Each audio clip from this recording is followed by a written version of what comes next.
Vamos a empezar la clase. El tema del día de hoy es temperatura y calor. Temperatura y calor. Bueno, empezamos definiendo algunos conceptos básicos acerca de calorimetría, ¿no? ¿Qué es el calor? El calor es una forma de energía que fluye debido a una diferencia de temperatura entre dos medios. Por ejemplo, aquí se tiene dos sustancias, vamos a decir así, dos medios, ¿no? Y aquí hay una frontera. Aquí el termómetro marca una temperatura mayor y en la derecha una temperatura menor. Y el calor siempre fluye, ¿no? Siempre viaja, por decirlo de una manera sencilla, del cuerpo, del medio más, más, más, más caliente, el que tiene mayor temperatura, hacia el cuerpo de menor temperatura, ¿no? Aquí esta flechita en rojo está indicando, ¿no? El sentido, cómo viaja el calor. El calor, en el fondo, ¿cómo se puede conceptualizar? El calor es energía en tránsito, ¿no? Es un fenómeno de frontera. Por consiguiente, los cuerpos no contienen el calor. Claro, el cuerpo que tiene una cierta temperatura traslada su, su calor, ¿no? hacia el otro cuerpo de menor temperatura. Y así, este cuerpo, ¿no? También transmite su temperatura al medio, hasta que todo el sistema, los dos cuerpos y el medio, ¿no? Llegan a tener la misma temperatura. Por otro lado, la temperatura es una cantidad escalar, la cual indica qué tan caliente o qué tan frío está un objeto con respecto a un patrón de referencia establecido. La temperatura es una manifestación de movimientos moleculares de traslación, vibración y rotación. La energía correspondiente a estos movimientos se denomina energía interna. Claro, si podemos imaginar, digamos, una masa de aire, una masa de gas, ¿no? Este, esta, esta temperatura, ¿no? De esta masa de gas se debería a los movimientos moleculares. Entre mayor, sean los movimientos moleculares y sea la traslación o vibración o rotación de las moléculas, entonces eso se manifestará como un incremento o una mayor temperatura, ¿no? Ahora, si la energía interna del sistema es pequeña, la temperatura es baja y el cuerpo se sentirá frío. Si la energía interna del sistema es grande, la temperatura es alta y el cuerpo se sentirá caliente, ¿no? Aquí más o menos vemos un gráfico, ¿no? Una figura que nos ejemplifica el concepto que se está expresando en la parte superior, ¿no? Este, Luego vemos acá un cuerpo que está frío, tiene mayor, este, tiene menor movimiento molecular, la distancia entre las moléculas se ve que tiene menor, ¿no? Entonces, por lo tanto, en el termómetro se indica un valor pequeño en su temperatura, ¿no? Luego, en el cuerpo tibio, ¿no? Se ve que las moléculas están más distanciadas, ¿no? Y también, de modo correspondiente, su temperatura es mayor que con respecto al primer cuerpo, ¿no? Y así sucesivamente, y el cuerpo caliente, vemos que las moléculas, ¿no? Tienen, como dice acá, mayor movimiento molecular, ¿no? Los movimientos moleculares de traslación y vibración son mayores, por lo tanto se ve distanciadas más las moléculas acá, ¿no? Entonces el cuerpo está caliente y por lo tanto a ello corresponde una temperatura mayor, ¿no? Lo que se indica aquí, ¿no? En esta columna en color rojo, que indicaría pues el nivel, ¿no? Que si pensamos que este es un termómetro clásico, ¿no? Como el termómetro clínico, veremos aquí que la columna de mercurio se ha elevado más que con respecto a las otras dos figuras anteriores, en este caso, que con respecto al frío y al tibio. El equilibrio térmico. El equilibrio térmico. ¿Qué se debe entender por equilibrio térmico? Ya más o menos en la lámina anterior ya más o menos había bosquejado una idea, pero aquí vamos a decirlo así, vamos a detallar un poco más el concepto, ¿no? ¿Qué es el equilibrio térmico, no? No es otra cosa que el estado final de igualdad de temperatura que alcanzan dos o más cuerpos en interacción térmica. Es lo que yo dije con respecto a una masa, a estos dos cuerpos, ¿no? Que primero este de acá está más caliente y este está más frío. Luego el calor de este caliente pasa este al frío, ¿no? Luego va pasando nuevamente calor para acá hasta que igualan su temperatura y también la igualan con respecto a la temperatura del medio ambiente. Y así todo el sistema de los dos cuerpos y el medio ambiente llega a tener la temperatura del medio ambiente, ¿no? Más o menos es lo que he explicado, es lo que se explica acá, pero con un poco más de detalle, ¿no? Bueno, recapitulando, el equilibrio térmico, tal como lo dice, es un estado de, es un estado final de igualdad en la temperatura, ¿no? Que alcanzan dos o más cuerpos en interacción térmica, ¿no? Están interactuando térmicamente. A ver, analicemos. Aquí tenemos un cuerpo en rojo y otro cuerpo en azul, ¿no? Y este sistema está aislado, es decir, en este sistema no hay contacto de estos dos cuerpos con respecto al medio, ¿no? Está aislado, ¿no? Y entonces vemos que que este cuerpo A, que está en color rojo, tiene mayor temperatura, ¿no?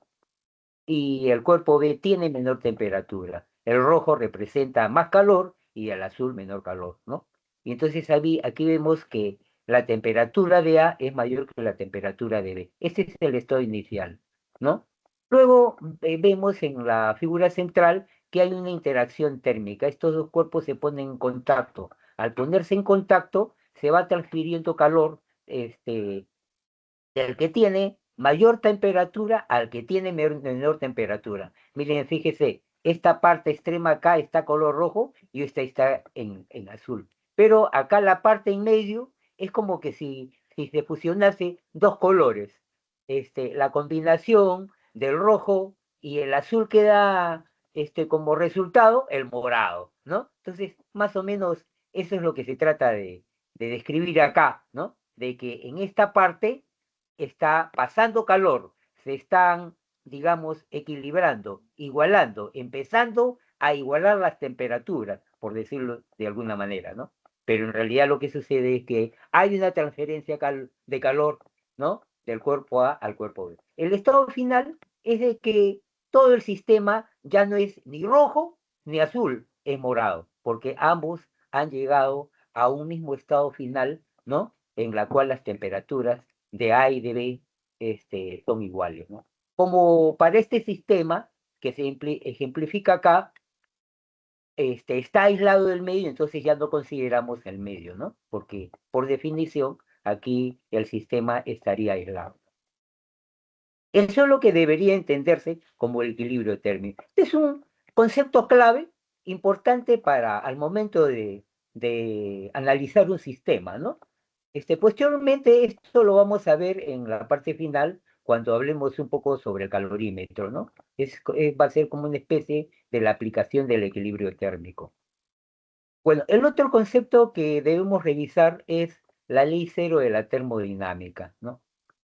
¿Qué nos dice? Es una evidencia empírica, empírico es práctico, ¿no? Que se puede comprobar, etcétera. Puede enunciarse de las dos formas siguientes, ¿no? La primera, los sistemas naturales tienden al equilibrio térmico con su entorno cercano, tal como ya lo había expresado antes. Es un poco, es una, la forma que lo enuncié de la primera parte es la forma más íntegra, más completa. Simplemente que acá se dan dos formas de entender, digamos, esos conocimientos, ¿no?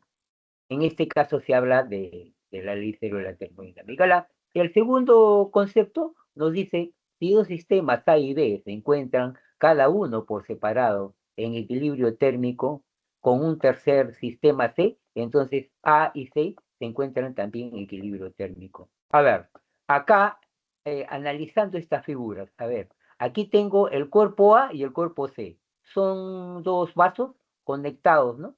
Que tienen una conexión, ¿no? Son, por decirlo así, vasos comunicantes, ¿no?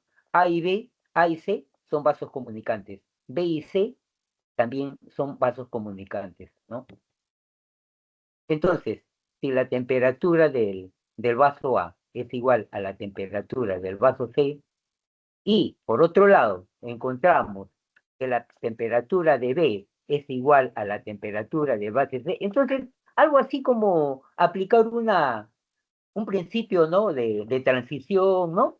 Como una ley de transición, entonces podríamos decir que la temperatura de A es igual a la temperatura de B, ya que T es igual tanto para A y para B, ¿no? Entonces, en conclusión, se puede decir, ¿no? Finalmente, de que la temperatura de A es igual a la temperatura de B.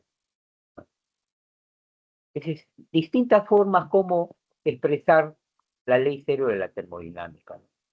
Por otro lado, la ley cero de la termodinámica es la base de la medición de la temperatura, ¿no? Porque la temperatura en un termómetro es en equilibrio térmico. A ver, ¿cómo se entiende eso? Expliquémoslos de la siguiente manera. Cuando queremos medir la temperatura, a través de un termómetro clínico, de los clásicos, ¿no? Cuando hablo de un termómetro clínico, estoy hablando de una barra de vidrio, ¿no? Que en la parte inferior tiene un bulbo, donde en ese bulbo contiene mercurio, ¿no? Y el mercurio es un metal, ¿no? Y que a temperatura ambiente es 20 grados, etcétera, ¿no? Es temperatura ambiente, este metal es líquido, ¿no es cierto? Entonces, para tomar la temperatura, esta explicación que yo le estoy dando puede ser también motivo de un examen de admisión, una pregunta de un examen de admisión, por lo que yo esperaría que estén atentos a la explicación que voy a dar, ¿no? Bueno, entonces, tenemos, imaginemos que tenemos acá un termómetro, ¿no? Entonces, para tomar la temperatura, agitamos el termómetro, ¿no? De la parte superior, ¿no? Hasta que la barra, ¿no? La barra, vamos a decir, la columna de mercurio esté en su parte más baja. Luego que esté en su parte más baja, lo colocamos, pues póngale en la sila o en la boca de la persona de la cual queremos medir su temperatura, ¿no? Entonces, una vez que lo hemos colocado en la boca, esperamos un momento, ¿no? Y en ese momento, ¿qué se va a producir? Se va a producir una transferencia de calor, ¿no? ¿No? Va a aparecer una transferencia de calor, ¿no? Que se da del cuerpo humano hacia el termómetro, ¿no? Y una vez que han llegado a tanto el termómetro como el cuerpo tienen la misma temperatura, porque el termómetro llega a tener la temperatura del cuerpo, entonces en ese momento ya la columna, ¿no?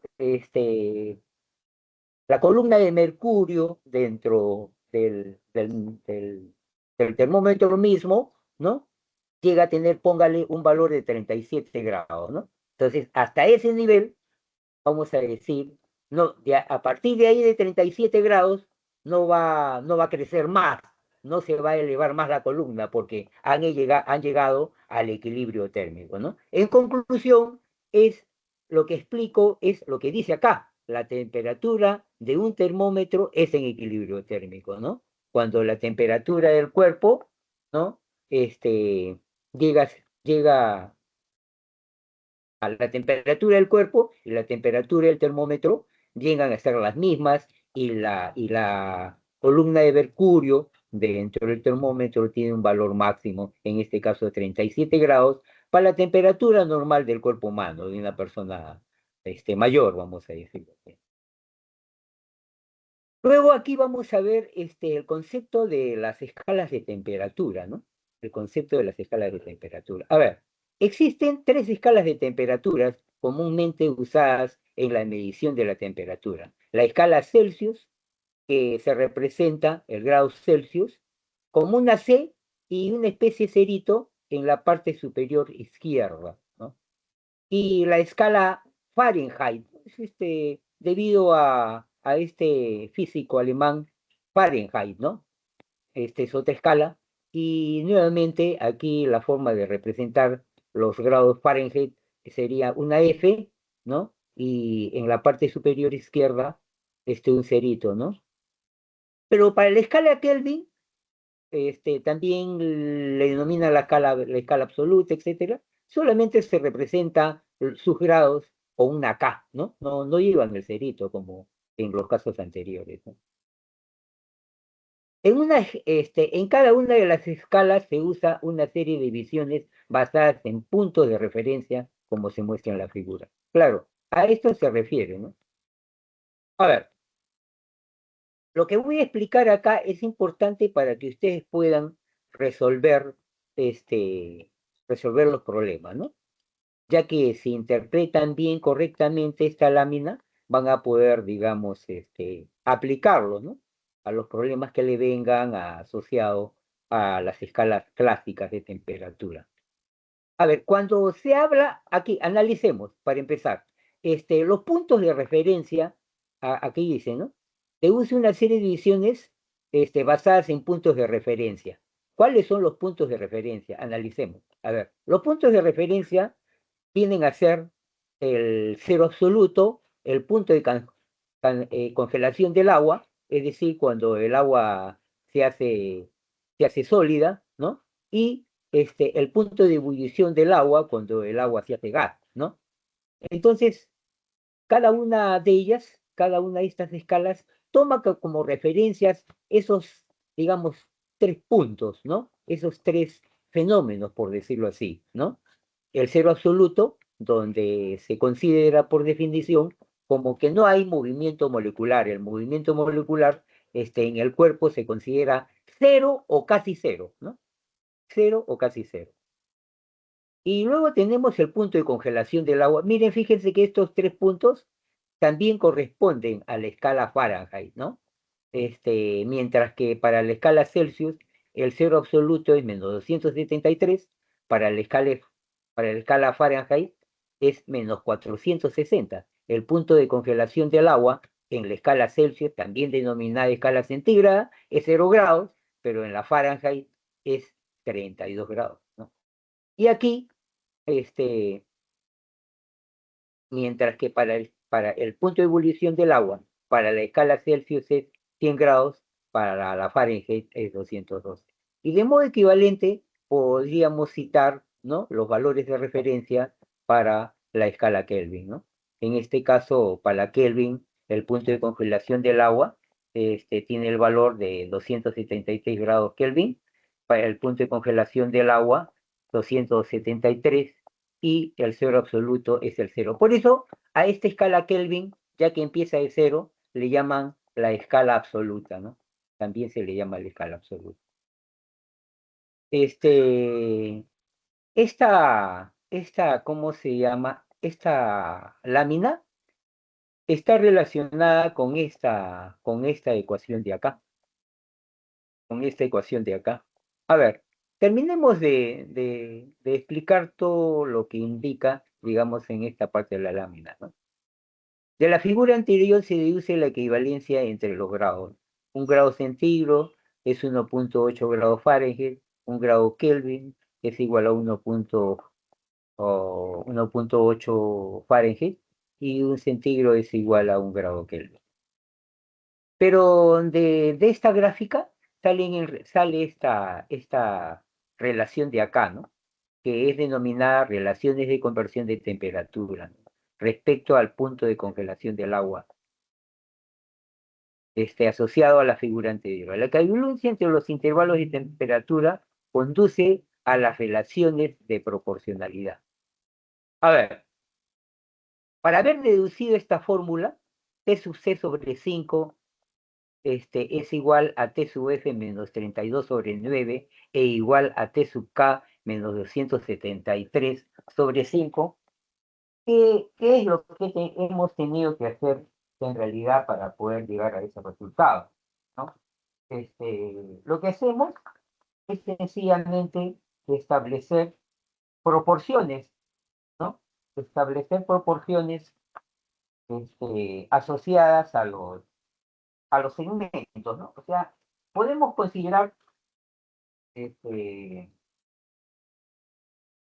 podemos considerar estos, digamos, del cero de -273 a cero, etcétera, como segmentos, ¿no? Pero en realidad lo que se hace acá, tal como lo que se dice acá, a ver, creo que acá está, ¿no? Respecto al punto de congelación del agua, ¿no? Entonces, ¿qué se establece? A ver, establezco una relación de un segmento T, T sub C menos cero, ¿no? Y esto lo pongo acá en la parte de arriba. T sub C menos cero queda T sub C. Ahora, para la otra parte, ¿no? Y abajo, qué cosa pongo? Pongo la diferencia, a ver, 100, 100 menos cero. 100 menos cero, aquí quedaría 100, ¿no? Este es, vamos a explicarlo, esto es la ecuación final, pero ustedes podrían exactamente, a ver, podrían agarrar un papel y ir estableciendo las relaciones que yo voy a explicar acá. A ver, para esta parte, ¿no? Vamos a construir esta fórmula y la construimos de la siguiente manera.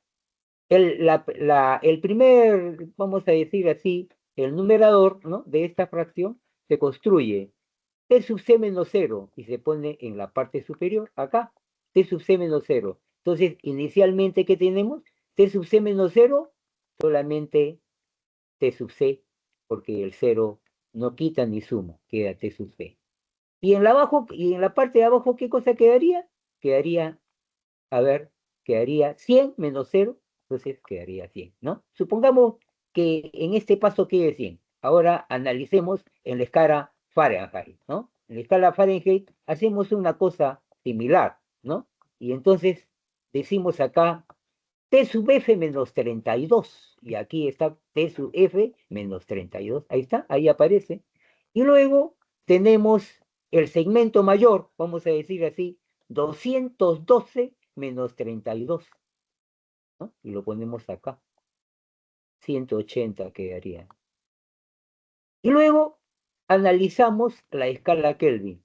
También establecemos, a ver, T sub K menos 273, acá está. T sub K menos 273, ¿no? Y luego el segmento mayor, 273, perdón, 373 menos 273. ¿Cuánto nos da? Un valor igual, 180. Entonces, entonces, ¿qué hacemos sencillamente? Lo que hacemos acá es dividir esas cantidades entre 20, ¿no? Multiplico acá, a ver, 100, aquí multiplico 20 a todos estos, a todas estas fracciones, 20 acá, 20 acá, 20 acá. Entonces, al cancelar esta cantidad 20 entre 100, queda 5, ¿no? La otra cantidad acá, 20 entre lo que había acá, queda 9. Y esta de acá, cantidad entre lo que había acá, queda 5. Entonces, de ese modo, se llega a construir esta relación de conversión de temperatura. Ese es un poco lo que hay que explicar con respecto a esta parte, ¿no? A ver, y de ahí continuamos, y con respecto a cualquier punto de referencia, se verifican que delta T sub C sobre 5 es igual a delta T sub F sobre Neue y igual a delta T sub K sobre 5, ¿no? Luego podemos decir acá que delta T sub C, delta T sub F y delta T sub K son intervalos de temperaturas en la escala Celsius, Fahrenheit y Kelvin, respectivamente.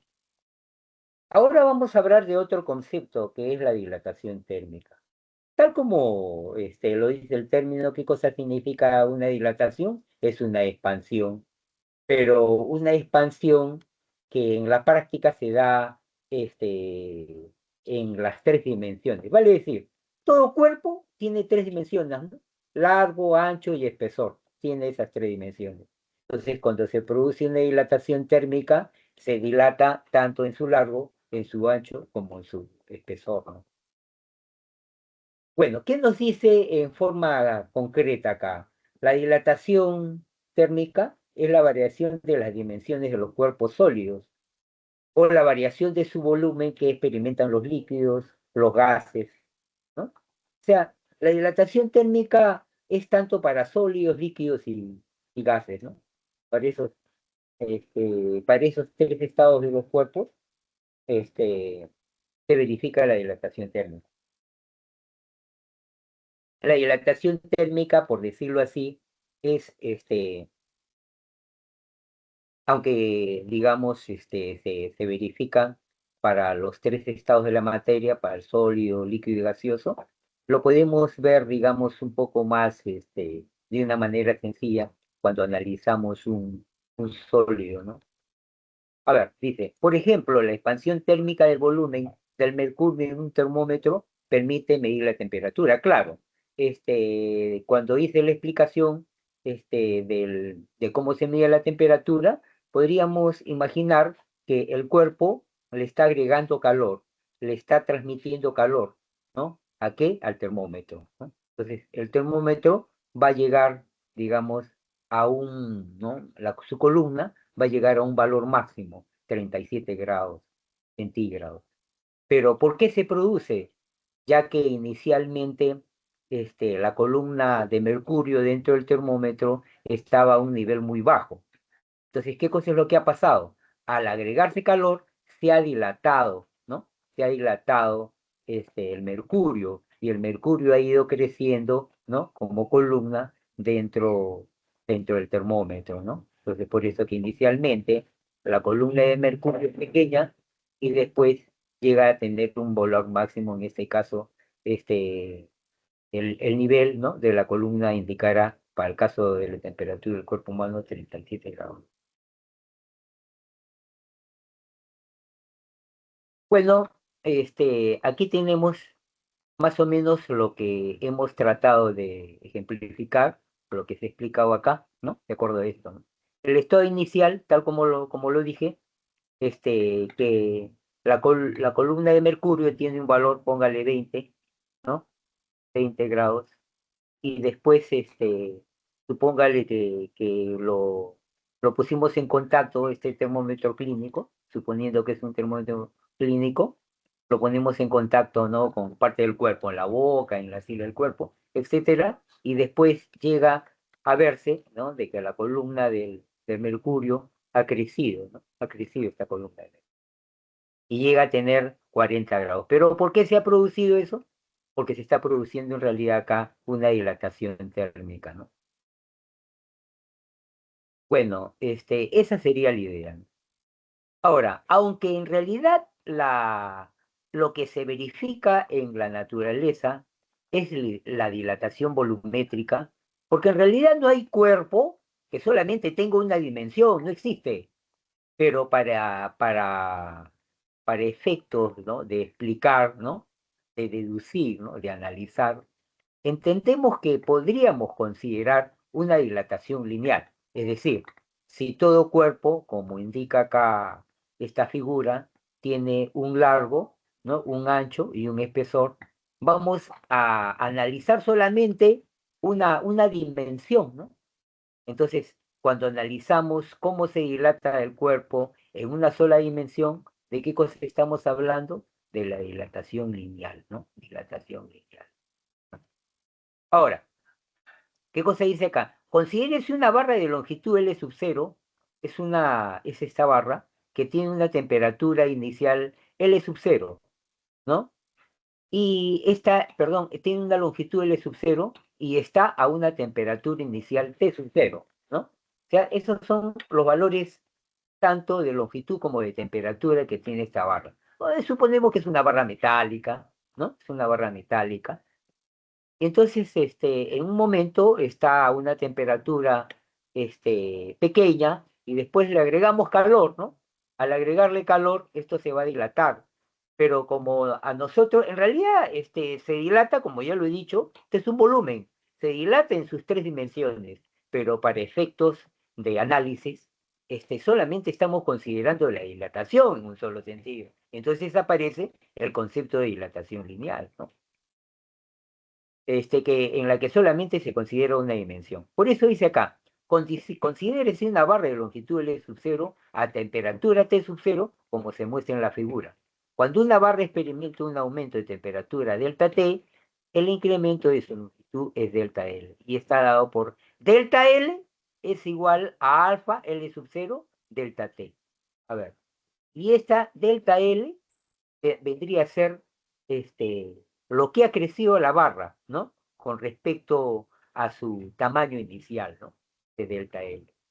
¿Y por qué ha crecido? ¿Por qué de lo que estaba acá ahora tiene este tamaño? Porque efectivamente, pues ha sufrido, ¿no? O ha absorbido calor, vamos a decirlo así, ¿no? Entonces, al haber recibido calor, se ha dilatado, ¿no? Entonces, en esta fórmula que vemos, que delta L es esto de acá, el incremento en su longitud. Por eso dice acá, delta L es el incremento en su longitud, ¿no? Que es igual a L menos L sub 0. Este es L y este es L sub 0, ¿no? La longitud inicial. Alfa es el coeficiente de dilatación lineal, que es característico para cada cuerpo sólido. En realidad la dilatación lineal es típico para cada cuerpo, ¿no? Por decir, la dilatación lineal del mercurio es distinta de la dilatación lineal del fierro, del cobre, y así, ¿no? Podemos citar, en realidad para cada cuerpo se tendrá un coeficiente de dilatación lineal característico, ¿no? Que es típico para el elemento, ¿no? Para el metal, etcétera, característico, ¿no? Característico es una, vamos a decir, característica propia, ¿no? O es un valor propio, vamos a decirlo así, para cada elemento, ¿no? Ahora, bueno, ya hemos explicado qué cosa es delta L. El delta L es la longitud final menos la longitud inicial. L sub 0, longitud inicial. L, la longitud final. Delta T es la variación o el incremento de su temperatura, temperatura final menos temperatura inicial, etcétera, etcétera, ¿no? Entonces así vemos cómo podemos, digamos, interpretar lo que se entiende por dilatación lineal. Dice, ¿no? Observación, la ecuación anterior se puede reescribir de este modo. Efectivamente, si hacemos acá algunos cambios, vemos que L, si este acá, esta delta L, lo escribimos como L menos L sub 0, entonces al pasar al otro lado y aquí factorizando, ¿no? Obtenemos esta expresión. L, en realidad sería lo que si hubiese tenido acá, ¿no? Delta L estaría multiplicando al pasar esta L. A ver, aquí tenemos L, ¿no? Pero esto era inicialmente que delta L. Y delta L es L menos L sub 0. Entonces, si yo escribiría acá L menos L sub 0, tendría esta ecuación de acá, ¿no?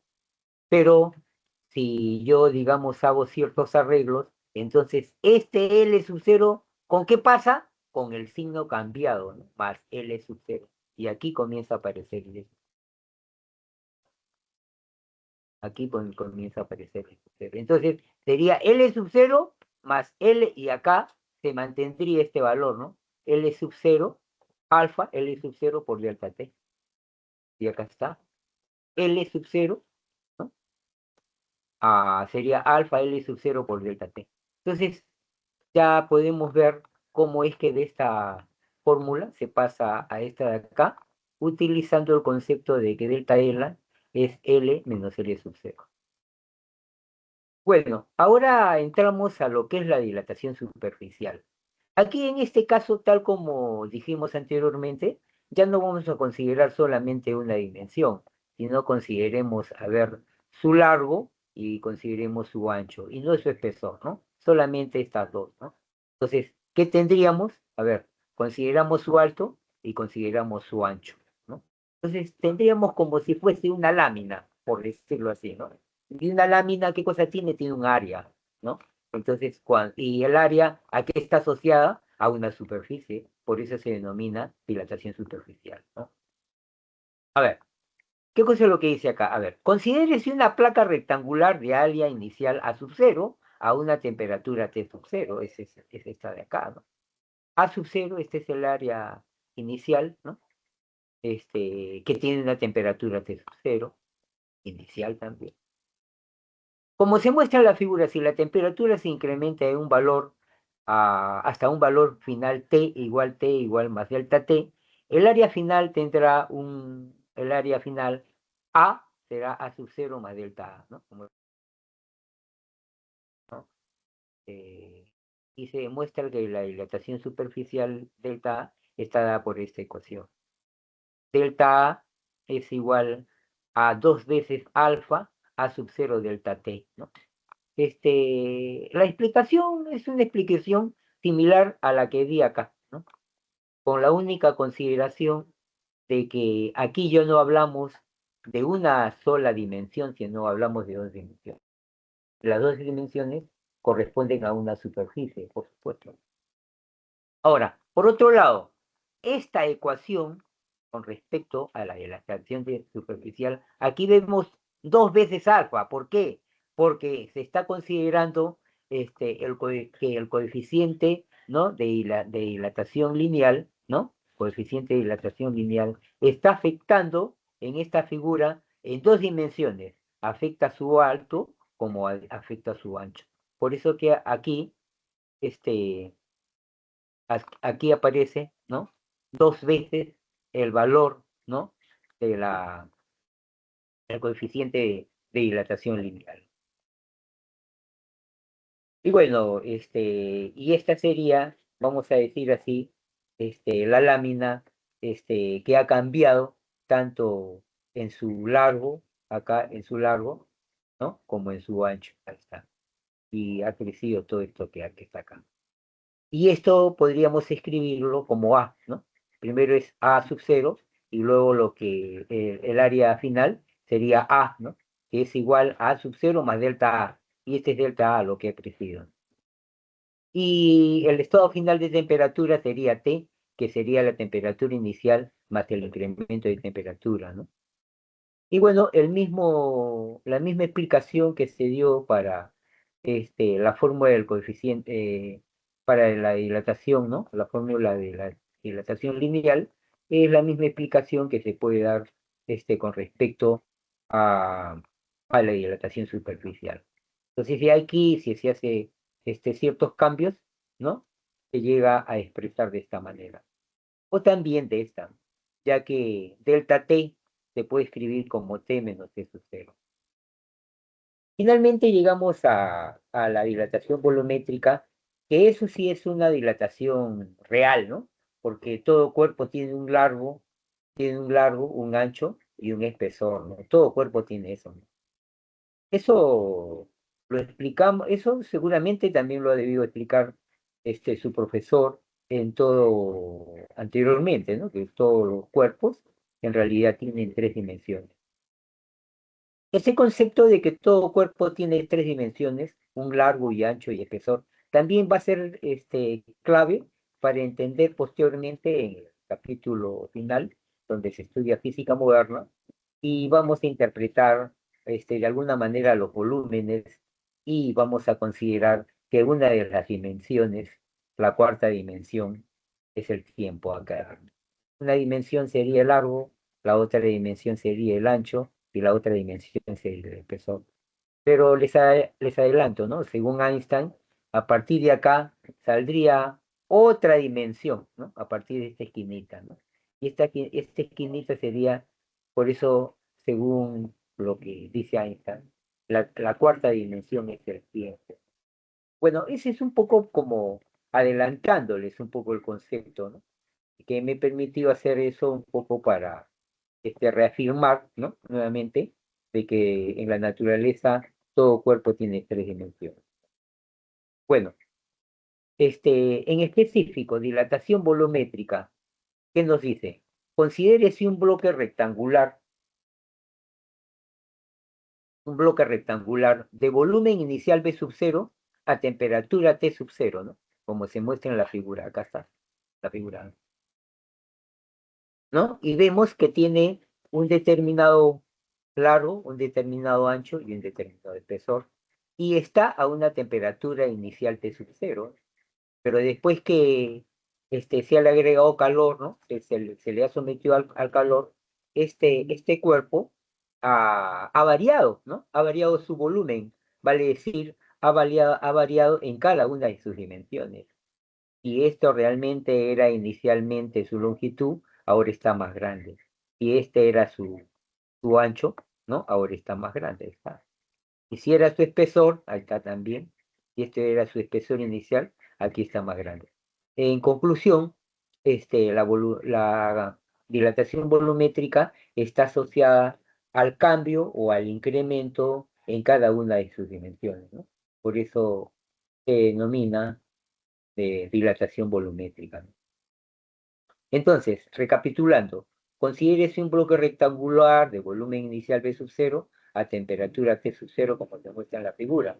Cuando su temperatura se incrementa hasta el valor final T, que es igual a T sub 0 más delta T, que este es el incremento, el volumen será B igual a B sub 0 más delta B, como se muestra en la figura. Y se demuestra nuevamente la dilatación del volumen delta D, ¿no?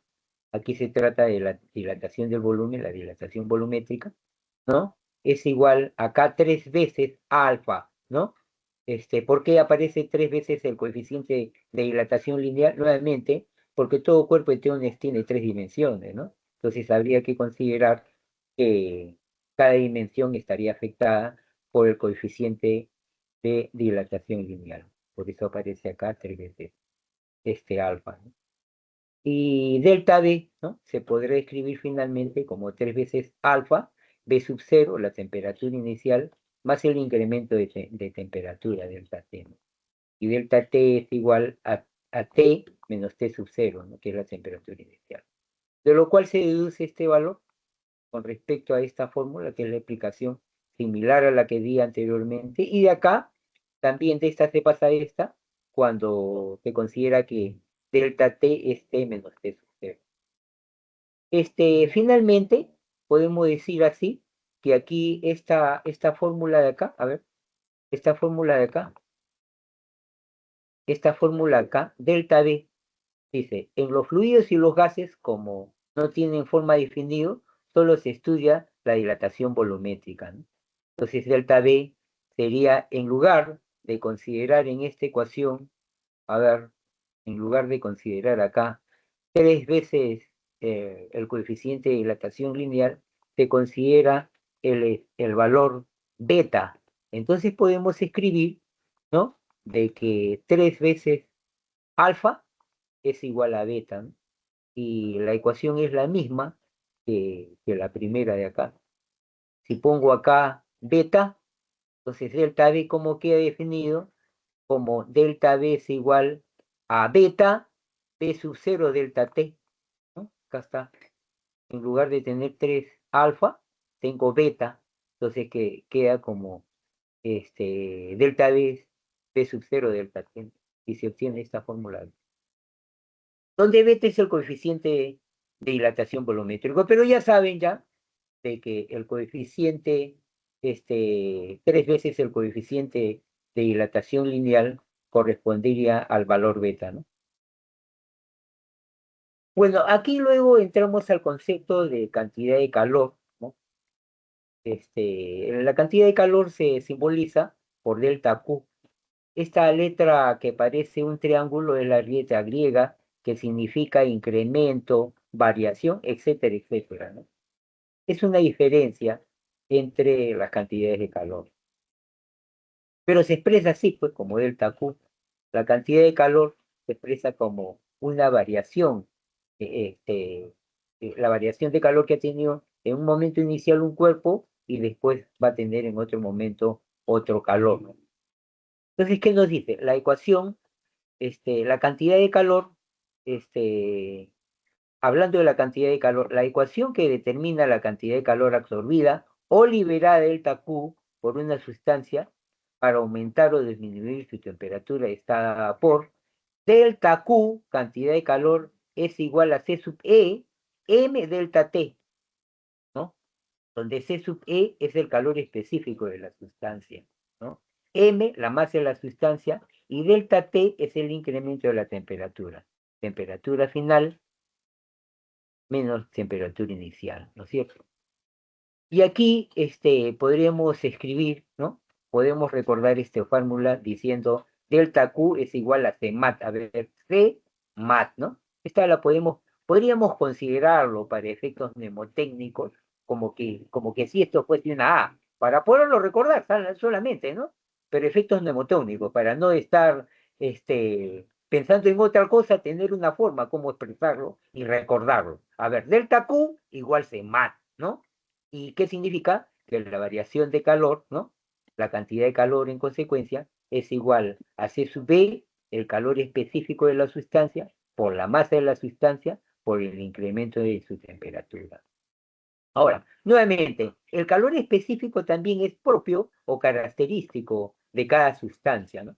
El calor específico del agua es diferente del calor específico del aceite y así sucesivamente, ¿no? Y para la cantidad de calor tenemos comunidades, ya que si decimos 5 5 joule menos 4 joule, ¿qué queda? Un joule. Entonces, esta diferencia en qué se convierte? ¿No? En otro joule, ¿no? En un joule. O sea, no varía, porque la suma o diferencia de dos escalares no cambia, ¿no? La calidad del escalar. Vale decir, si yo sumo o resto joules, el resultado va a ser otro joule, ¿no es cierto? ¿No? Entonces acá delta Q puede escribirse como joules en consecuencia, ¿no? Ya que para la cantidad, ya habíamos dicho que el calor es energía en tránsito y la energía, todas las formas de energía en que se mide, en joules, ¿no? Entonces ahí está. En el sistema internacional, la cantidad de calor es el joule, ¿no?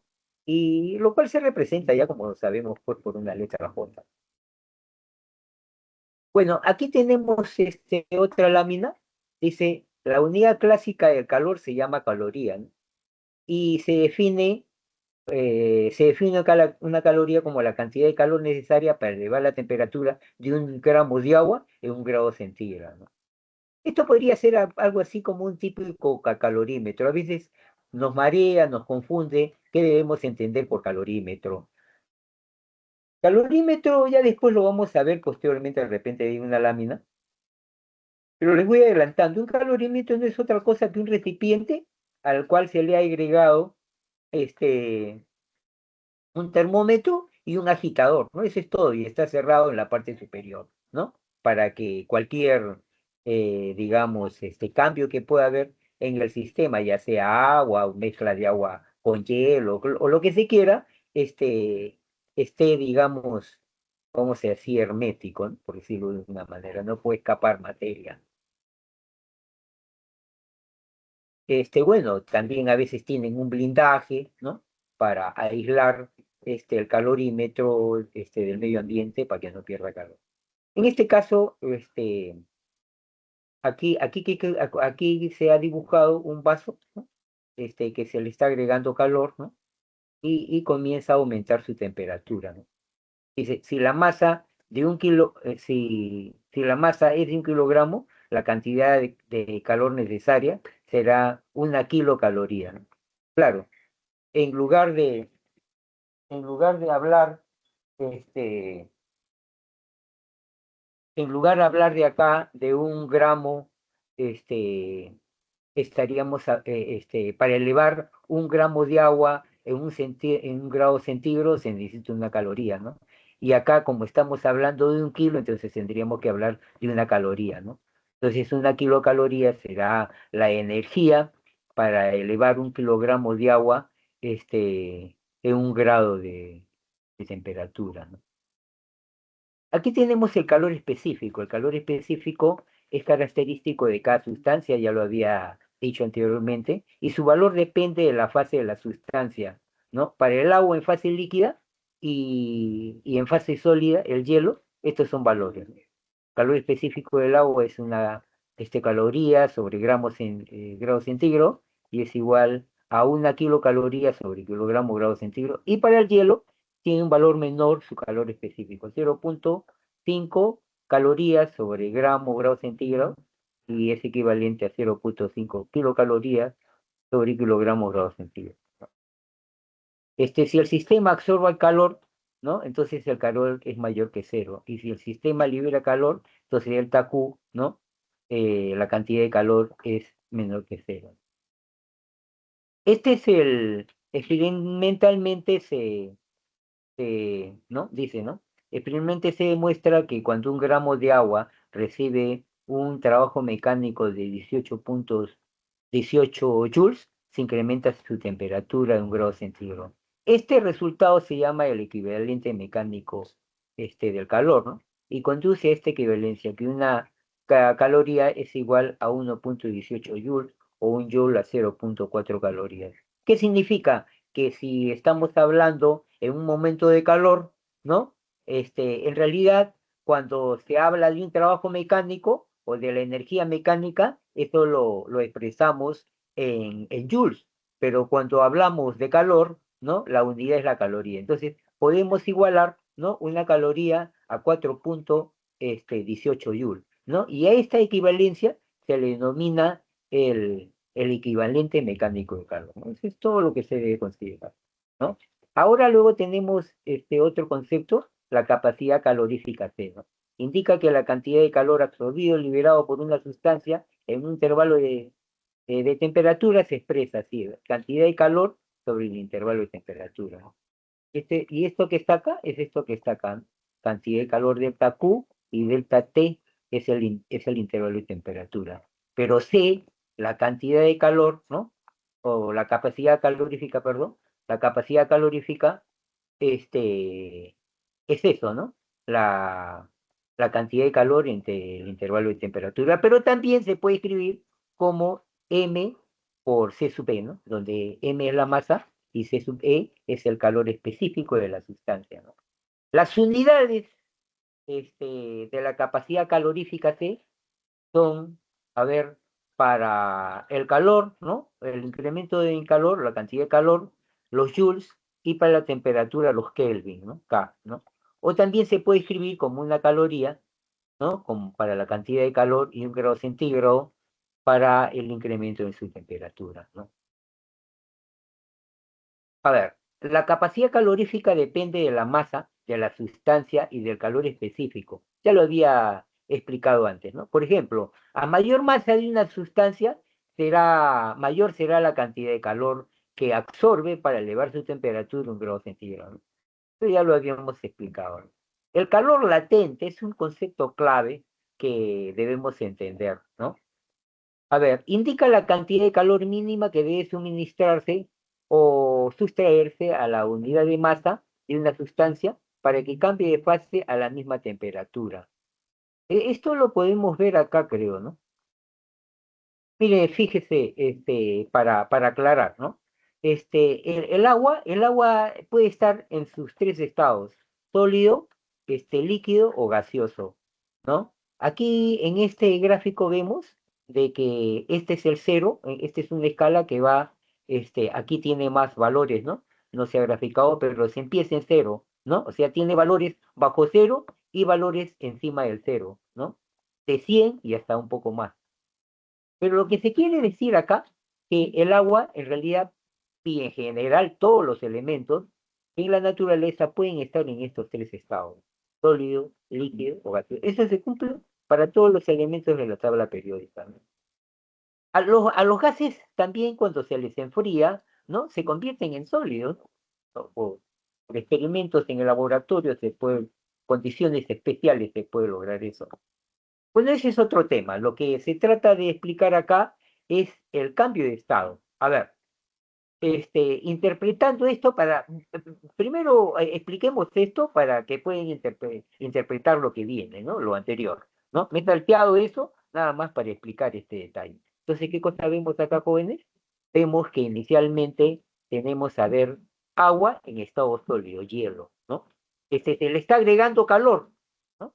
Esta es una gráfica de la temperatura con respecto al tiempo, ¿no? Y vamos a ver cómo va a cambiar la temperatura del cuerpo a medida que va, digamos, pasando el tiempo y a medida que se le va agregando calor, básicamente, ¿no? Entonces, tenemos, a ver, agua en estado sólido, hielo, ¿no? Le agregamos calor y entonces, ¿qué se va a producir?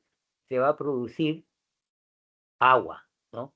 Pero luego vamos a ver, si analizamos esta parte, que va a pasar el tiempo, se le va a ir a agregar calor, pero no va a cambiar de estado. Y en este intervalo, ¿no? De tiempo, vamos a encontrar en el recipiente ya no solamente hielo, sino estará en sus dos formas, en líquido y sólido, acá. Una vez que se ha transformado todo el sólido, todo el hielo en líquido, recién comienza a incrementarse su temperatura, ¿no? Y luego, cuando está cerca de los 100 grados, se produce un fenómeno similar al que vemos cuando la sustancia está a 0 grados centígrados, ¿no?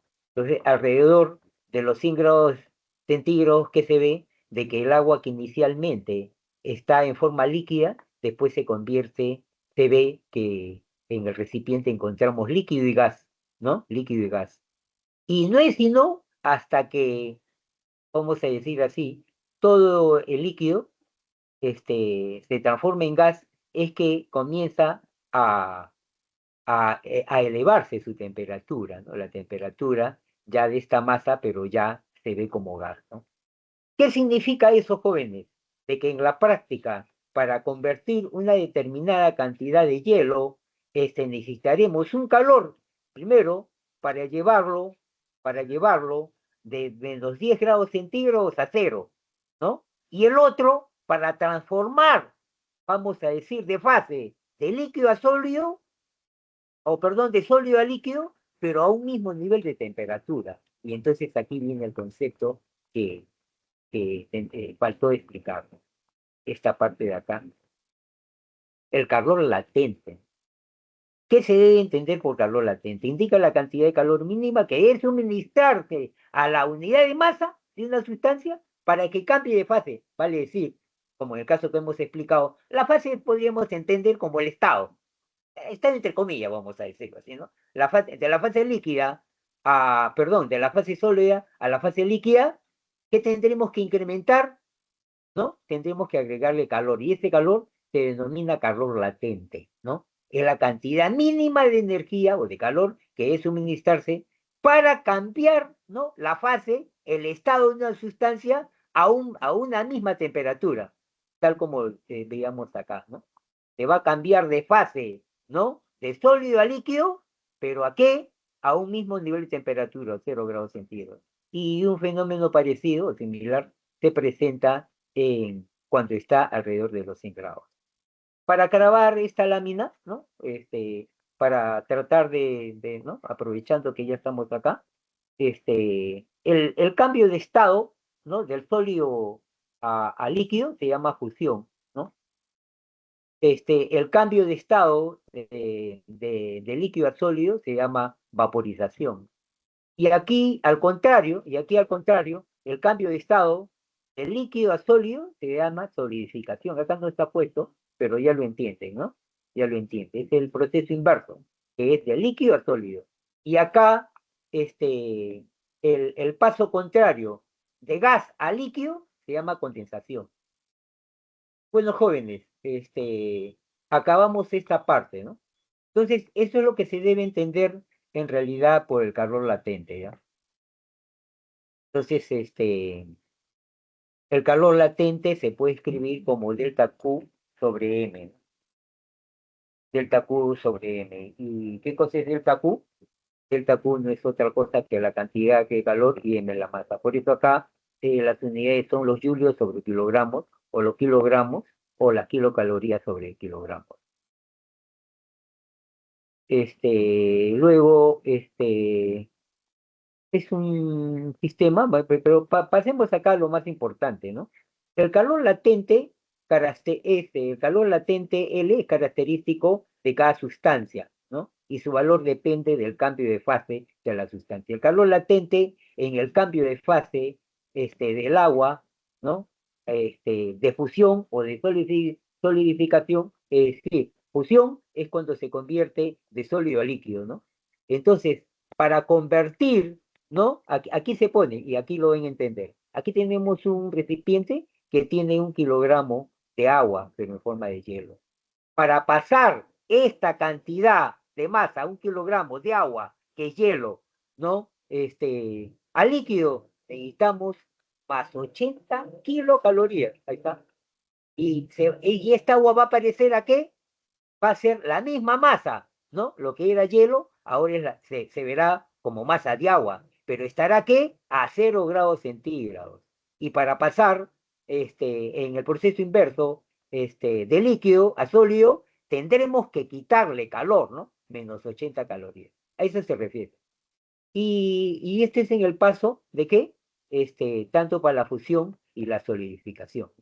Entonces podemos hablar, entonces, en todo caso, calor latente de fusión, calor latente de solidificación. Y en esta parte, ¿no? El calor latente en el cambio de fase del agua, de vaporización o condensación, para la vaporización, el agua que está en forma líquida, ahora va a pasar a gas. Entonces tenemos que agregarle 540 kilocalorías para que 1 kilogramo de agua se convierta en 1 kilogramo de vapor, ¿no?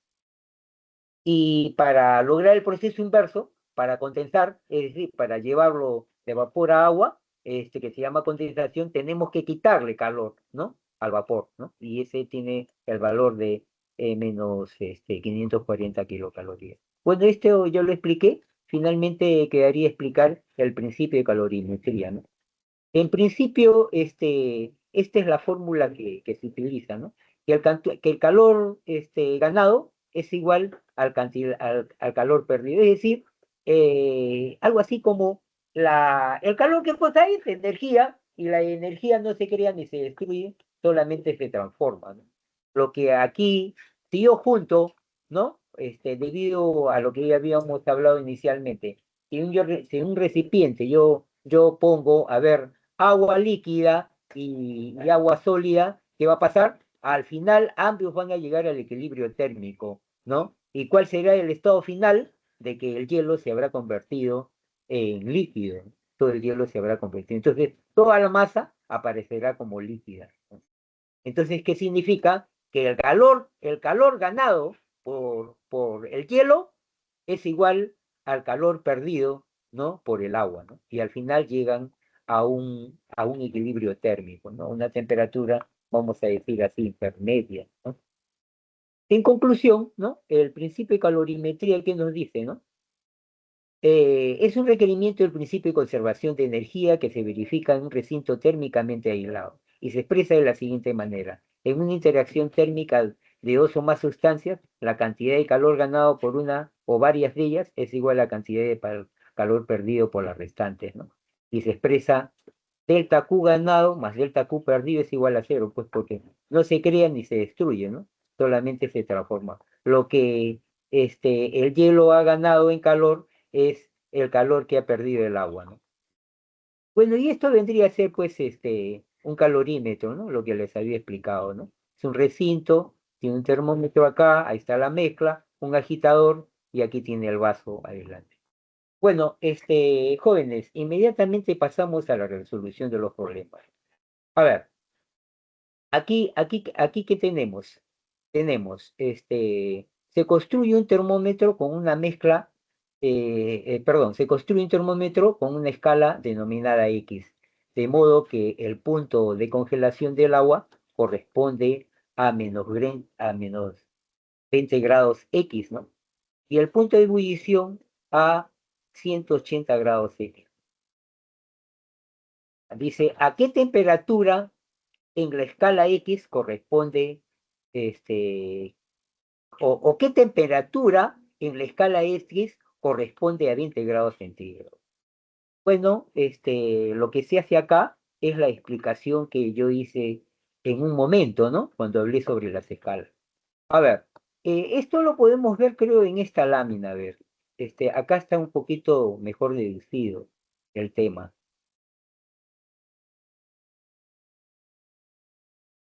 Miren, fíjese, aquí hay un poquito más de desarrollo, ¿no? A ver, lo que se pide acá es determinar a cuánto corresponde 20 grados centígrados en la escala X. Entonces, lo que se hace inicialmente es tomar los datos, ¿no? Primero, cuando uno va a resolver un problema, jóvenes, es interpretar el enunciado, ¿no? Y escribir, ¿no? Los datos, vamos a decir, relevantes que tienen que ver con su solución, ¿no? Que tienen que ver con la solución. Entonces uno dice, para la escala X, escribimos, ¿no? El punto de congelación es -20, ahí está, tal como lo dice el enunciado, ¿no? Y el punto de ebullición para la escala X, ¿no? Y su punto de ebullición, 180 grados X. Pero esto lo vamos a comparar con lo que nos dicen, ¿no? Porque nos piden cuánto, 20 grados centígrados, a cuánto corresponde la escala X, ¿no? Entonces tenemos que hablar, a comparar con la escala X, ¿no?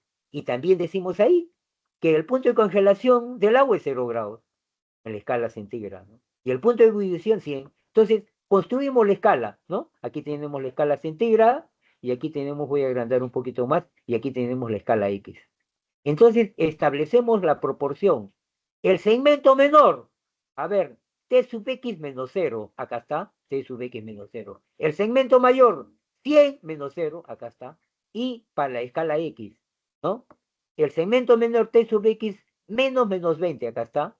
Y el segmento mayor, 180 menos 20, acá está, ¿no? Entonces, construimos esto, pero lo que me piden acá es ver el nivel de temperatura. ¿A dónde estaba a ver la temperatura que nos dieron como dato? Acá está, entre 0 y 100, que está la temperatura T sub C, que es igual a 20 grados centígrados, ¿no? Lo que nos dan como dato, y lo escribo acá. Entonces, pero es parte a partir de escribir una expresión general, ¿no? Tal como yo lo había hecho para la deducción de las escalas, ¿no? De conversión entre distintas escalas de temperatura, ¿no? Entonces, una vez que tengo esta proporción, efectúo algunos cálculos y llego a la conclusión a ver que T sub C, acá, T sub C es igual a 20 por dato, ¿no? Por dato. Y entonces que corresponde a T sub X. Entonces, una vez establecida la proporción, en lugar de poner T sub C, pongo 20, ¿no? Que es el dato. Entonces, cancelo acá, T sub C es igual a 20 y queda 20 sobre 100. A ver, simplifico, ¿no? 20 entre 20 a 1, 100 entre 20 a 5, entonces en esta parte me queda un quinto. Y aquí queda T sub X más 20 sobre 200. Despejo T sub X, ¿y qué me queda? Sencillamente 200 sobre 5 menos 20. Efectúo esta operación, me queda que T sub X es igual a menos 20 grados T sub X es igual o 20 grados centígrados, ¿no? En conclusión, corresponde a 20 grados X, ¿no? Esa sería la forma de solución, pues, del problemita 1. Ahora vamos al problemita 2. Expongo mis láminas porque mis láminas tienen mayor explicación acerca cómo resolver el problema. A ver, el problema 2, ¿qué cosa nos dice? Una tubería, una tubería de hierro, ¿no? Tiene una longitud de 100 metros a 20 grados centígrados. Si por la tubería se transporta vapor de agua a 100 grados centígrados, ¿cuál es la longitud final, no? Me piden la longitud final. Me piden la longitud final. Entonces, lo que yo hago acá, ¿cuál es la longitud final, no? ¿De qué? De la tubería, pues, ¿no? Y me dan acá, a ver, el coeficiente de dilatación lineal ¿De qué? Del fierro, ¿no? Ciencia de dilatación.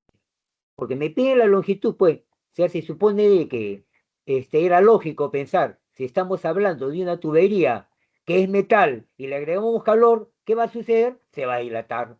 Pero en este caso, como esta es una tubería, estamos evaluando solamente su dilatación longitudinal, ¿no?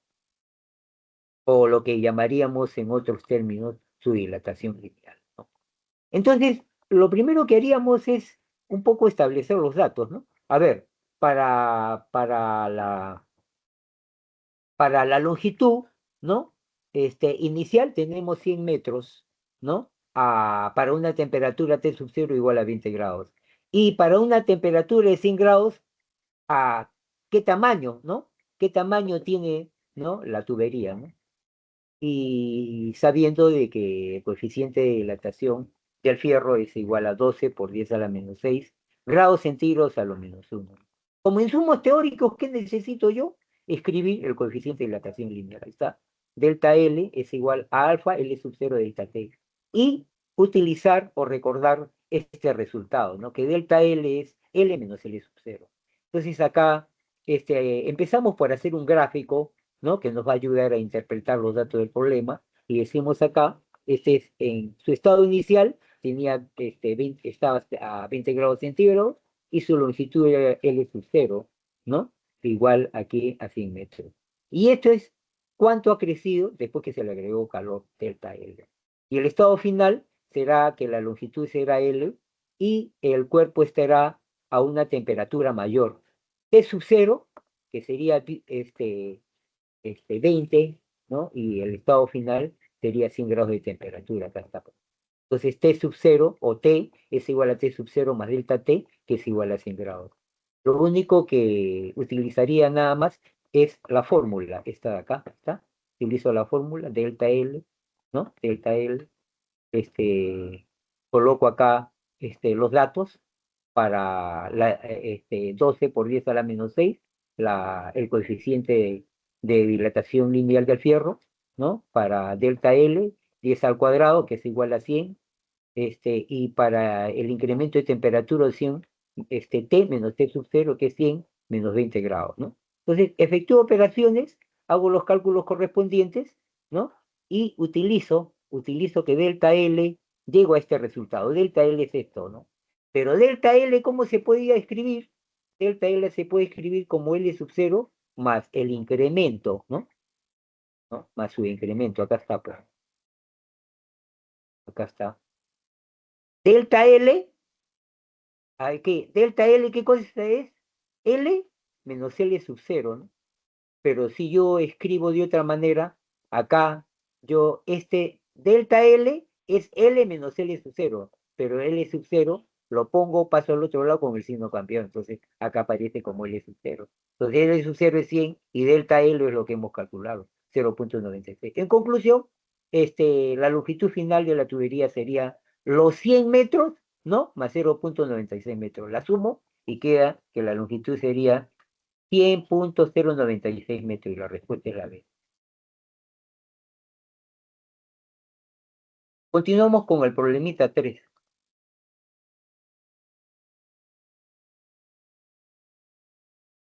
El problemita 3, ¿qué nos dice? A ver, se fabrica una moneda con un metal cuyo coeficiente de dilatación lineal es alfa igual 2 por 10 a la 5 a la menos 5 grados centígrados a lo menos 1. La moneda se encuentra inicialmente a la temperatura de 20 grados centígrados. Si al poner la moneda, ¿no? En un horno, el área de su superficie, es decir, de la moneda, se incrementa en 1%, de su valor inicial, determine la temperatura del horno, ¿no? Mira, fíjate, nos piden acá la temperatura del horno.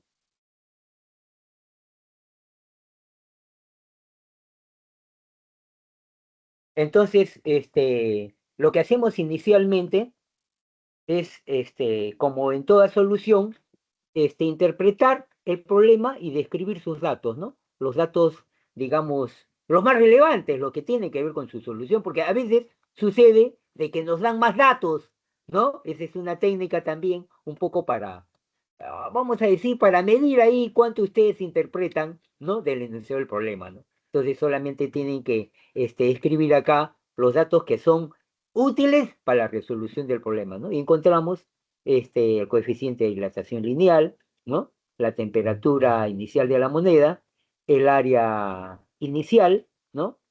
Y luego interpretamos, ¿no? El área inicial, si el área inicial es A sub cero, entonces delta A sería 1% de A sub cero, ¿no?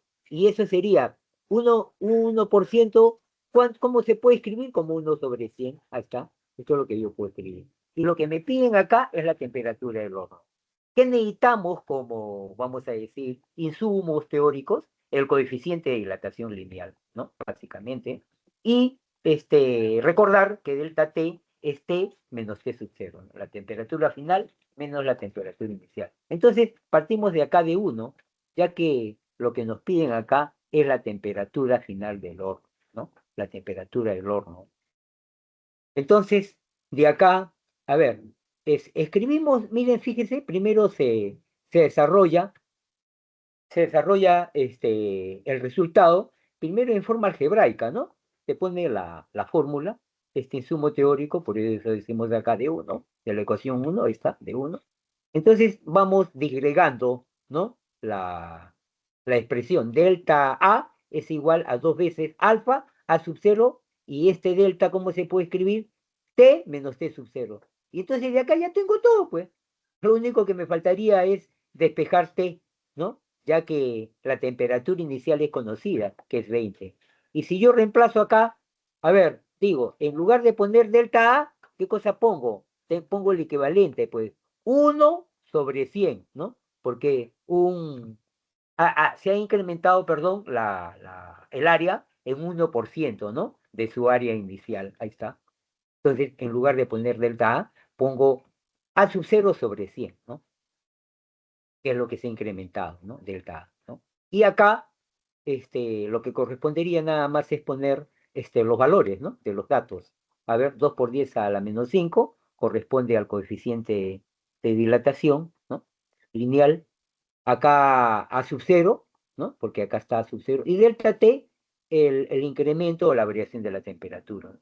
Jóvenes, una vez que hago esto, lo único que es cancelo acá, simplifico, ¿no? Cancelo o simplifico A sub 0, y que me queda una relación que tiene una incógnita, y esa es y es lo que pide el problema, ¿no? Esa incógnita, si la despejamos, nos dará la solución del problema. Efectúo las operaciones correspondientes acá, a ver, ¿no? Hago acá, multiplico esto por esto y esto por esto, ¿no? Ahí está, y obtengo esto de acá. Despejo, y me queda de que T es igual a ¿qué? A 250 más 20, y la temperatura del horno sería 200 grados centígrados, ¿no? ¿Sí? Y la respuesta es C, pues, ¿no? Bueno, continuemos con el otro problema, ¿no? A ver, aquí nos dicen, la densidad del mercurio a 0 grados centígrados es 13.600 kilogramos sobre el metro cúbico, ¿no? Hablando de la densidad. Si la temperatura del mercurio se incrementa en 50 grados, indique la verdad o falsedad de las siguientes proposiciones, ¿no? La primera proposición nos dice, la temperatura del mercurio, la masa del mercurio, no varía. ¿Es eso cierto? Entonces, vamos a darle solución. A ver, por comparación, ¿no? Por comparación, la masa, ¿cómo se puede escribir? Como el producto, ¿no? Perdón, la densidad es igual a masa sobre volumen, pero aquí hemos despejado. En vez de poner, en vez de escribir, delta, rho sub 0, m sobre b sub 0, despejamos m nada más, ¿no? Y entonces este b aparece acá. Y luego, para la expresión final de la masa, ¿no? Ya que nos dicen la densidad del mercurio, ¿no? Nos dan una densidad, y la temperatura, ¿qué dice? Si la temperatura del mercurio se incrementa a 50 grados, ¿qué cosa es lo que pasa? La masa varía, ¿no? La masa del mercurio no varía, claro, ¿cómo va a variar? Pues la masa no se crea ni se destruye. Entonces, a pesar de que puede variar, digamos, su volumen, la cantidad de masa es igual. Por lo tanto, la primera proposición es verdadera, ¿no? La segunda proposición que nos dice, el volumen del mercurio aumenta. Claro que aumenta, pues, porque al incrementar al agregar calor al volumen inicial, va a incrementar su volumen, va a sufrir una dilatación térmica, ¿no? Entonces, por lo tanto, la segunda proposición, el volumen del mercurio aumenta, por supuesto, pues, porque sufre una dilatación volumétrica, ¿no? Entonces, aunque aquí se ha tratado de justificar, ¿no? En forma matemática, en forma inmediata, podemos decir de que sí, pues, ¿no? Evidentemente es verdadero, porque al calentarse todo cuerpo, ¿no? Sufre en realidad una dilatación térmica. La proposición final nos dice, la densidad del mercurio disminuye. ¿Es eso cierto?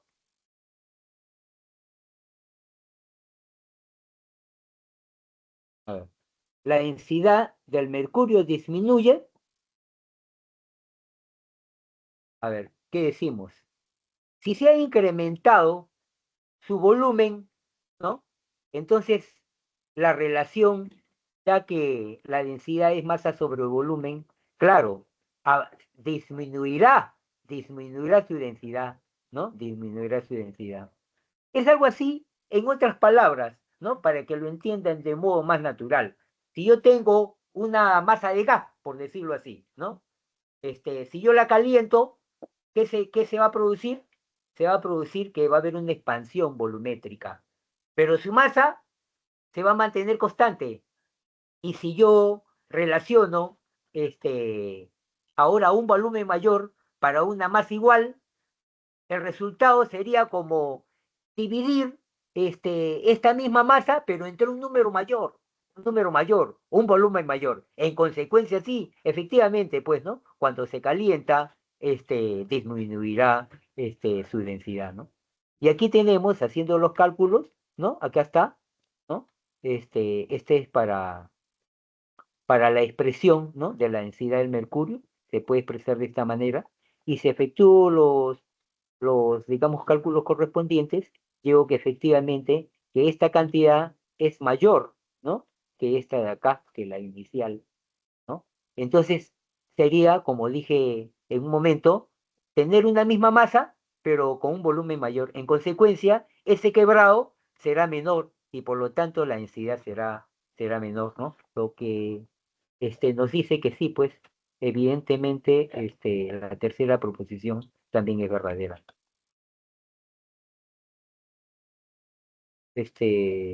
Continuamos con el siguiente problema.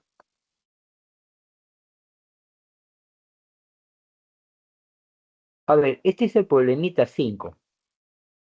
En este problemita, a ver qué nos piden. Nos dicen, a ver, se dispone de un vaso de vidrio, de Pyrex, el cual contiene 10 gramos de hielo a la temperatura de menos 15 grados centígrados, ¿no? ¿Qué cantidad de calor se requiere suministrar al hielo para que se transforme en vapor de agua a 100 grados centígrados? Asumir que no hay intercambio de calor entre el vidrio y el hielo, ¿no? Es decir, generalmente a veces se considera, al poner un cuerpo en contacto con el otro, evidentemente, el cuerpo más caliente le va a transmitir calor al cuerpo más frío. Pero en este caso, la condición del problema es que no hay intercambio de calor entre el vidrio y el hielo. O sea, el vidrio no va a considerar o no va a tomar en cuenta o no se va a tomar en cuenta la temperatura que tiene el hielo, ¿no? No, no se va a producir ese proceso. Por lo tanto, acá nos dan una serie de datos, ¿no? El calor específico del hielo, calor específico del agua, el calor latente de fusión, que es lo que corresponde a la transformación de líquido, perdón, de sólido a líquido, y acá tenemos el calor latente de vaporización, que es el cambio, ¿no? De líquido a gas, ¿no? Que necesita 540 calorías por gramo. Bueno, entonces lo que tendríamos que hacer acá es seleccionar todos los datos, ¿no? La masa del hielo, 10 gramos, la temperatura que nos dan, menos 15 grados centígrados, ¿no? Y para una temperatura de vapor de 100 grados centígrados, ¿no? ¿Qué cosa es lo que va a pasar? ¿Qué cosa es lo que nos piden acá? Lo que nos piden acá es la cantidad de calor. Dicen, este, ¿qué cantidad de calor se requiere suministrar al hielo para que se transforme en vapor de agua a 100 grados centígrados? Esa es la cantidad de calor. Entonces, acá tengo todos los datos y esta es la incógnita del problema, lo que nos piden. Y recordemos pues los insumos teóricos, ¿no? Que la cantidad de calor es M, C sub E por delta T. CMAT, ¿no? Lo que habíamos hablado como CMAT. Simplemente que acá lo hemos acomodado, ¿no? Para nuestro beneficio. Y que la cantidad de calor, delta Q, también se puede escribir como M por L, ¿no? Donde M es la masa y L es el calor latente. En consecuencia, si analizamos la primera parte, ya que nos piden acá la cantidad de calor, sería establecer una recta con los valores de temperatura de cada una de sus partes. A ver, inicialmente se tiene el hielo a menos 15 grados, ¿no? Y luego vamos a necesitar, primero necesitamos una cantidad de calor para llevar ese hielo, ¿no? De menos 15 a 0 grados centígrados, primero, ¿no? Y luego vamos a necesitar otra cantidad de calor para transformar esa cantidad de hielo a la misma temperatura, pero de hielo a líquido, ¿no es cierto? De hielo a líquido. Y eso será delta Q es igual a M por L. Y esto tendrá posteriormente que incrementarse, ¿no? El hielo de líquido tendrá que, necesitaremos una cantidad de calor, ¿no? Para llevar, digamos, el agua de 0 grados, ¿no? Ya en forma líquida a 100 grados centígrados, ¿no? Y luego necesitaremos otra cantidad de calor, ¿no? Para transformar toda esa cantidad de líquido a vapor, ¿no? Entonces, una vez que hemos hecho esta recta, ¿no? Vamos a decir una recta que tiene valores de temperatura, y hemos discriminado cada uno de los calores, ¿no? Que intervienen acá. Escribimos que delta Q, el conjunto de calores que se han necesitado, sería Q sub 1, Q sub 2, Q sub 3, Q sub 4. Pero delta Q, ¿cómo se puede escribir? Para la primera parte, la masa del hielo, por el calor específico del hielo, ahí está, de su pH, y delta T, el incremento de temperatura, ¿no? Escribo primero la ecuación en forma algebraica, ¿no? Y luego continúo, delta Q sub 2, acá está, delta Q sub 2, es la masa del hielo por el calor latente de fusión, ¿no? Y luego tenemos Q sub 3, que es igual ya cuando está convertido en agua, ¿no? Es el calor específico del agua por el incremento de temperatura. Y luego la cantidad de calor que necesito para pasar, ¿no? De hielo perdón, de líquido a gas, es decir, a vapor, a un mismo nivel de temperatura. Esto es a 100 grados. Entonces, lo único que corresponderá acá, jóvenes, nada más, es poner los valores correspondientes para la masa del hielo, 10 gramos, etcétera. Está, ¿cuánto era? 10 gramos.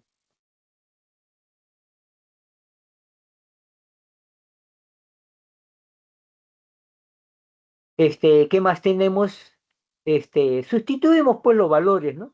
Para el calor específico del hielo, el cambio de temperatura, el calor latente de fusión, ahí está, la masa del hielo, por el calor latente de fusión, más 80, este, más 80, ¿no? Este es un cálculo numérico, ¿no? No incluye unidades, ¿no?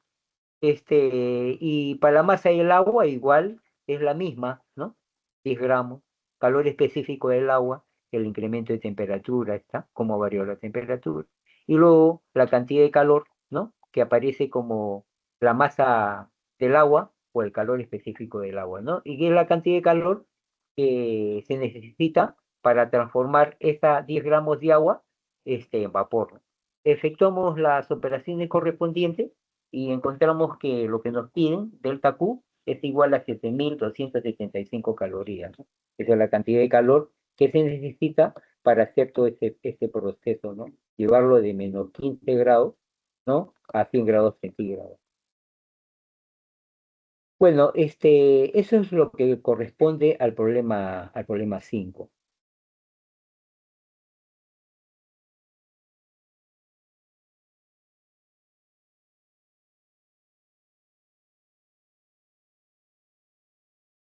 Jóvenes, este procedimiento que he explicado, es igual para todos, ¿no? Es igual para todos. O sea, lo que yo trato de explicar acá es una técnica, un método, más que resolver un problema, ¿no? En general, lo que siempre se hace, ¿no? Para hablar de modo general, siempre se establecen los datos, ¿no?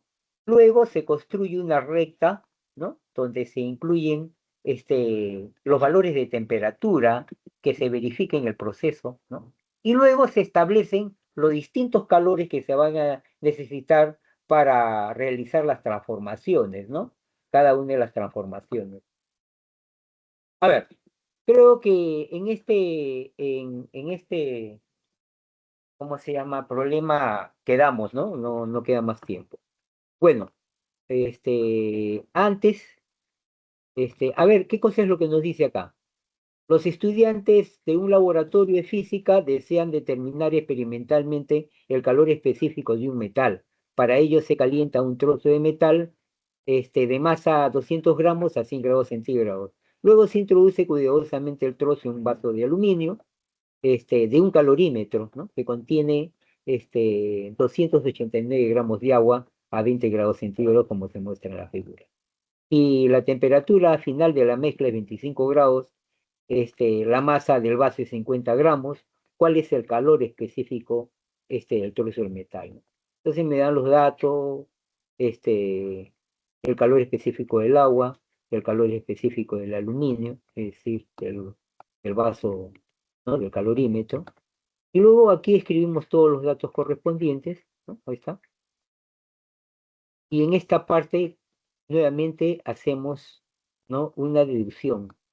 Primero, establecemos el calor ganado por el vaso, ¿no? Acá está, ¿no? Y eso lo ponemos como Q sub 1, ¿no? Es el calor ganado. Luego, el calor, ¿no? Que se necesita para llevar esa sustancia, ¿no?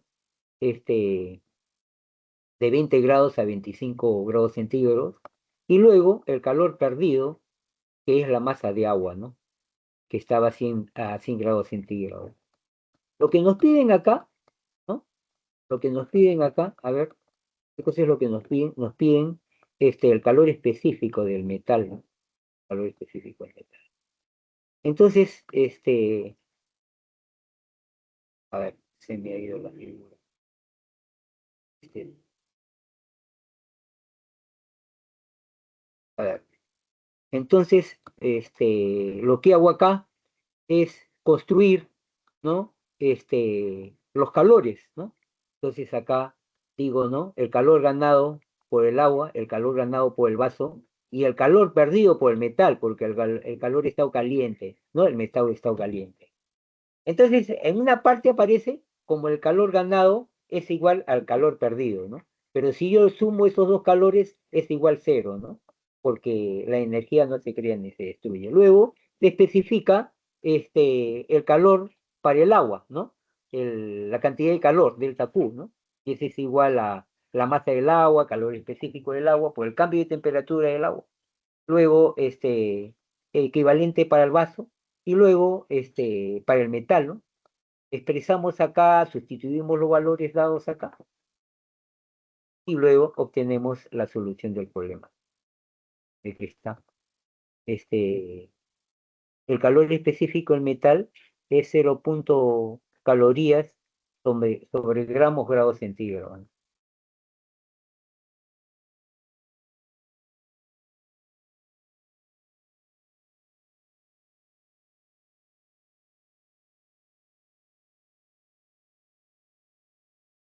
A ver, este es un problemita este, que es también similar a lo que se ha explicado anteriormente, ¿no? A ver, ¿qué nos piden? Para enfriar 500 gramos de agua, para enfriar 500 gramos de agua a 80 grados centígrados, ¿no? Contenido en un vaso térmicamente aislado, o sea, no pierde calor, se coloca un bloque de hielo de masa de 300 gramos a temperatura T sub 0, menos 20 grados centígrados, como muestra la figura. Determine la temperatura de equilibrio de la mezcla. Vale decir, ¿a qué temperatura van a llegar si yo junto estas dos cosas, ¿no? El agua y el hielo, ¿no? ¿Cuál es la temperatura de equilibrio? En todo caso, la temperatura final que va a tener el sistema hielo-agua, ¿no es cierto? Entonces aquí escribo cada uno de sus datos, ¿no? Masa del agua, masa de hielo, las temperaturas correspondientes, y los otros datos, calor específico del hielo, calor específico del agua, el calor latente de fusión, que también se explicó, y la temperatura final de la mezcla. Bueno, lo que hago acá, básicamente, como hice en los ejercicios anteriores, establezco una recta, ¿no? En la cual describo cada uno de los calores que necesito para la transformación que me piden, ¿no? Entonces, acá, ¿qué cosas necesito? Primero, para llevar, digamos, para llevar el hielo de menos 20 grados centígrados a cero, necesito una cantidad de calor. Luego necesito una cantidad de calor Q2, que es para llevar el calor, ¿no? Para llevar, digamos, esta cantidad de hielo, ¿no? A 0 grados centígrados, es decir, transformar de hielo a líquido, ¿no? A un mismo nivel de temperatura, a 0 grados, ¿vale? Y otro calor para llevar de 20 grados, perdón, de 0 grados a la temperatura de equilibrio. Y el otro calor que necesito, que aparece como calor perdido, es la cantidad de calor que se le debe quitar a 80 grados para llegar a la temperatura de equilibrio. Establezco la ecuación general, ¿no? Del calorímetro, que el calor ganado más el calor perdido es igual a cero, y aquí aparece, ¿no? Para delta Q1 es el calor ganado para el hielo, ¿no? Luego el calor latente de fusión, aquí está. Y luego tenemos para llevar, digamos, esta masa de 0 grados a la temperatura de equilibrio, aquí tenemos esa cantidad de calor. Y luego el calor perdido, ¿no? Establecemos cada una de sus fórmulas, ¿no? La cantidad de calor para el calor delta Q sub 1 es la masa del hielo, calor específico, e incremento de temperatura, calor latente de fusión para transformar del hielo a líquido, luego para llevar, digamos, esta masa, ¿no? De hielo, ya estando en líquido a la temperatura de equilibrio, acá está. Y luego la cantidad perdida, ¿no? Por la masa de agua. Por eso acá aparece dos veces el agua. Pero primero el agua que estaba inicialmente en forma de hielo y el agua caliente, ¿no? Para esta parte, ¿no? Que aparece como calor perdido. Efectúo, digamos, vamos a decir así, los reemplazos por los valores y me queda de que la temperatura de equilibrio, una vez de haber hecho todo esto, ¿cómo se llama? Cálculos, ahí se tiene, llego a que la temperatura de equilibrio es igual a 20 grados centígrados. Finalmente, jóvenes, el último problema, ¿no? Este, e- este es un problema en la cual nos están pidiendo que, que calculemos, a ver, ¿qué cosas nos piden acá? Nos piden encontrar el incremento de temperatura. Jóvenes, No hay tiempo para más, ya quedó, no puedo hacer más, he podido explicar casi todo. Esto ya quedaría ya un poco, ¿no? Lo único que podría decir acá finalmente es cómo resolver el problema. A ver, les ayudo, ¿no? Lo que me piden acá es el incremento de temperatura, pero habría que ver que el problema nos dice que tenemos una bala con una masa, con una determinada velocidad, y aquí luego aparece la bala detenida, ¿no? Dentro de este costal de arena. Entonces, ha habido un incremento de temperatura, ha habido un incremento, perdón, de la temperatura que tenía, tiene ahora una temperatura mayor, ¿no? T sub cero viene a ser la temperatura. ¿Por qué? ¿Qué ha pasado? ¿No? La energía total de la bala se ha convertido como un incremento de temperatura porque han habido cambios, ¿no? Esta ecuación este resultado lo podemos obtener a partir de la ecuación, ¿no? De la energía, de la conservación de la energía mecánica, ¿no?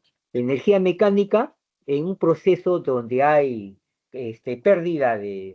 perdón, hay fricción, solo se vio también en el capítulo de energía, ¿no? Que la energía mecánica inicial es igual a la energía mecánica final más la parte de la energía que se pierde como fricción, en este caso aparece como calor. Como la energía potencial del sistema aquí inicial y final es cero, porque no se tiene un nivel, no se está considerando una posición con respecto, digamos, a un valor inicial de referencia, ¿no? De energía potencial. La energía potencial mecánica es la masa, ¿no? Multiplicada por la altura, ¿no? Bueno, entonces, la energía potencial, bueno. Entonces, aquí la energía potencial es cero, entonces nos queda solamente que la energía cinética inicial es al calor perdido. Efectuamos acá, ¿no? Calculamos, y esto igualamos, que delta Q es igual a lo que parece. La energía cinética es un medio de mv al cuadrado, y ese es delta Q. Efectuamos los cálculos, y aparece que delta Q es igual a 4,6 joules, ¿no? Y entonces establecemos basado en esta fórmula de acá, ¿no? Que delta Q, de acá despejamos delta T, ¿no? Y delta T, al expresarlo, ¿no? Al despejar me queda delta Q sobre M sub C, M C sub E, y eso sería delta Q, el calculado, por la masa, ¿no? De la bala multiplicado por el calor específico. ¿Está? Hacemos los cálculos y encontramos que delta T es igual a 135 grados. Eso sería, jóvenes, todo por hoy. Y lo que me correspondería decirles es un poco, a ver, las claves, ¿no? Las claves para acabar, ¿no? Las claves. A ver, ¿cuáles son las claves? Las claves son las siguientes. A ver, para los problemas propuestos, para el problema uno la B, para el problema 2 la E, para el problema 3 la A, para el problema 4 la B, para el problema 5 la A, para el problema 6 la C y para el problema 7 la A. Bueno, jóvenes, eso sería todo por el día de hoy, ¿ya?